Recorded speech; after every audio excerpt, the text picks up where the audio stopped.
Estamos de volta com o Hora da Saúde de hoje. Neste programa nós estamos falando sobre educação em saúde. O Dr. Marcelo continua aqui, como combinado, né, Dr. Marcelo? É sempre um prazer, Glaucia.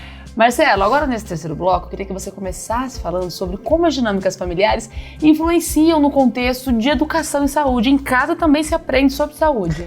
Em casa se aprende muito sobre o nosso conceito próprio de saúde. Então, o que é saúde para você que está nos assistindo? O que é saúde para você, Glaucia? Como a gente comentou, o conceito de saúde envolve muito mais do que a presença ou não de uma determinada doença, assim como também o conceito de cuidado. É aquela coisa, tô com gripe, eu vou tomar um chá determinado, eu vou tomar uma sopa, aquela canja que a nossa avó faz. Tudo isso vai envolvendo o nosso conceito de saúde. Também aquela noção de bem-estar. O que eu preciso para me sentir bem, para me sentir pleno? Então, às vezes eu vou conhecer pessoas que têm histórias na família de adoecimentos crônicos e eu entendo que às vezes ter determinada doença pode ser muito grave e aquilo faz parte do meu modelo de saúde, ou que ter determinada doença não tem nada de grave e aquilo fazer parte do meu conceito de saúde. E a gente sabe que todas as doenças têm seus potenciais de gravidade ou não de acordo com aquilo que é o cuidado. E eu posso passar a entender, por exemplo, que uma determinada base alimentar, um determinado hábito de atividade física, por exemplo, pode ser relevante ou não, o quanto eu confio em medicações, o quanto eu busco soluções internas para solucionar os meus problemas de saúde, o quanto eu vou aderir ou não a medicações, a pessoas que não gostam de medicações, a pessoas que colocam toda a sua fé nelas. E isso faz diferença na hora que a gente vai manejar problemas comuns do nosso dia a dia, inclusive doenças mais graves. Imagine você um diagnóstico que vai demandar a utilização de uma prescrição todos os dias, ou de uma medicação todos os dias. Isso, dependendo do meu modelo de saúde, pode gerar uma confusão, uma percepção de que eu não sou saudável, mesmo que aquela medicação me deixe saudável. Isso faz diferença sobre a nossa visão própria, a nossa autoestima, o nosso conceito de potência, aquilo que me faz gerar produção, se eu vou para o trabalho ou não, se eu estou apto a trabalhar ou não, justamente baseando nos meus hábitos de vida e nas minhas relações familiares. A gente aprende sobre isso em casa, com os nossos pais, observando os hábitos, observando a nossa comunidade, observando o que acontece no nosso entorno, no nosso bairro, na nossa escola, o que aconteceu com um professor, com uma professora, com um amigo, com o pai de um amigo. É através desses fragmentos de experiências de vida que a gente vai moldando o nosso painel para aquilo que é a nossa visão sobre saúde, sobre a nossa saúde, sobre a saúde do outro. Marcelo, e como o conhecimento dos pais influencia no processo de educação e saúde dentro de casa? Quando a gente tem pais que estão educados em relação a adoecimentos, agravos, a situações que podem favorecer um determinado tipo de modelo de saúde ou um determinado aspecto da saúde, como o próprio hábito de fumar, por exemplo, a gente tem um impacto direto em como aquela criança, aquele indivíduo vai enxergar não só a própria saúde, mas os aspectos que influenciam essa saúde. Então, por exemplo, um núcleo familiar que valoriza a educação, sentir-se saudável envolve estar em dia com esse aspecto do descobrimento de novas coisas, de aprimoramento de técnicas. Um núcleo familiar que valoriza trabalho vai perceber como saúde ou como o aspecto fundamental da saúde, às vezes o vigor físico, às vezes aquilo que vai gerar propulsão de força de trabalho mais vinculada com a atividade em si do que o aspecto intelectual, ou mais a função física, integridade física do que o aspecto intelectual.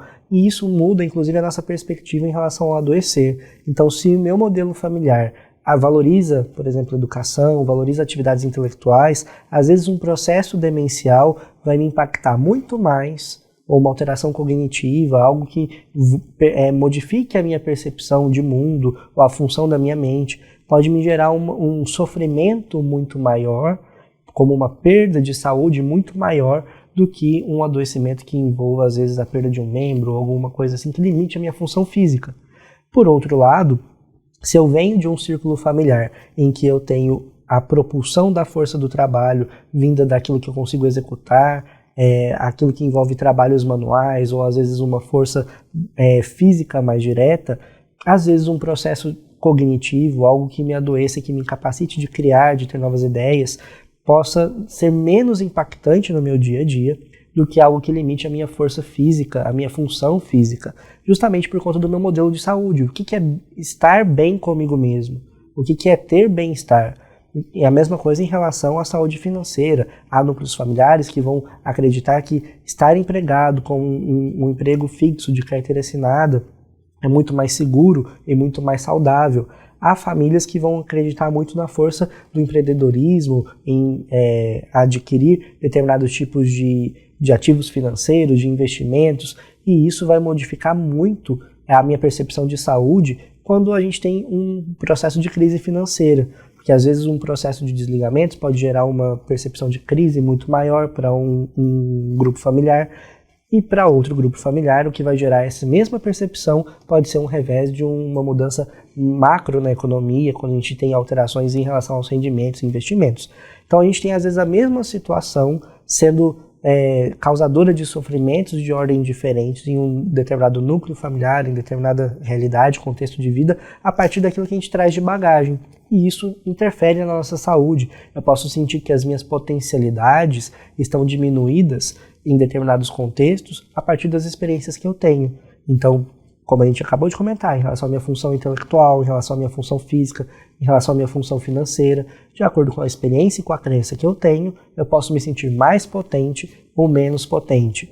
E essa potência tem a ver com a minha percepção de saúde e de bem-estar. Com mais saúde, mais bem-estar, menos saúde, menos bem-estar. E isso vem do nosso modelo de família, da nossa experiência familiar e com a nossa família imediata, né? As pessoas que moram com a gente na mesma casa, sejam pai, mãe, avô, sobrinho, tia, cada família tem um jeito, e até o nosso contexto imediato, aquele bairro, os meus amigos, a família dos meus amigos, aqueles ambientes em que eu frequento e que vão fazer parte da minha construção enquanto indivíduo.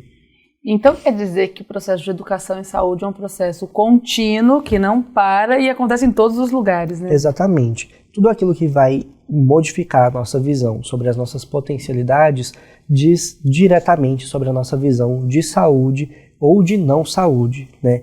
É mais importante a gente pensar daquilo que é saúde, aquilo que não é saúde, muitas vezes, do que aquilo que é doença e não doença. Porque estar adoecido não necessariamente implica estar doente, né? Ou ter uma doença, um agravo, uma questão que o nome técnico que a gente utiliza é nosologia. Eu não preciso ter algo que seja nosológico para ter um sofrimento e para que isso impacte a minha saúde. Marcelo, como que os pais, professores, os profissionais de saúde devem se unir nesse processo? Qual que é a importância dessa consonância? A gente tem 2 pontos aqui. Para a construção de saúde ou para a visão de saúde, não existe muito uma questão de união, mas uma questão de entendimento do meu papel. Então, tanto pais quanto professores, quanto educadores de modo geral, professores livres que vão fazer parte do processo educacional daquele indivíduo, os agentes que são importantes, né? As pessoas de confiança, família imediata, tios, avós, padrinhos, todas essas pessoas, elas têm atribuições importantes na construção da visão daquele indivíduo, tanto sobre si, quanto do mundo à sua volta, da percepção do mundo à sua volta. E aí o conceito de saúde entra nesse jogo. Um outro ponto, que é muito importante, é a consonância em relação à liberdade para se obter informações.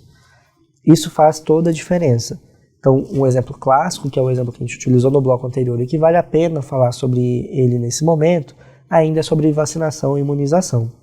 Então, aquilo que eu acredito, aquilo que eu sei sobre vacinas, vai ser transmitido. E é importante que a gente entenda que, às vezes, a informação que eu tenho na escola não é necessariamente a mesma informação que o núcleo familiar acredita. Então, qual que é a melhor posição? A melhor posição é a de conversar com a criança sobre isso, para a construção do modelo. Às vezes, aquilo que vai ser a verdade para a família não é aquilo que vai ser a verdade da escola, ou que as informações não vão ter esse consenso. E é muito importante que a gente que está assistindo isso perceba que para a criança o mais importante é a liberdade de se falar sobre esse assunto. Então, tanto os pais quanto a escola vão poder chegar num denominador comum e encontrar uma solução para aquela criança. Mas isso só vai ser possível se a criança puder falar sobre aquele assunto. Então, se o assunto é vacina em casa e eu quero que meu filho se vacine, ou eu não quero que meu filho se vacine, mas o filho chega em casa com essa informação sobre vacina, de algo que ele viu na TV, algo que ele viu na escola, ou que alguém comentou com ele, o mais importante é a gente conversar a respeito disso, estar receptivo para ouvir o que a criança tem a dizer, o que o adolescente tem a dizer, e não barrar esse diálogo. E aí a gente vai poder chegar num consenso. Não, a gente acredita nisso, não, a gente não acredita nisso, por esses motivos ou por aqueles outros motivos.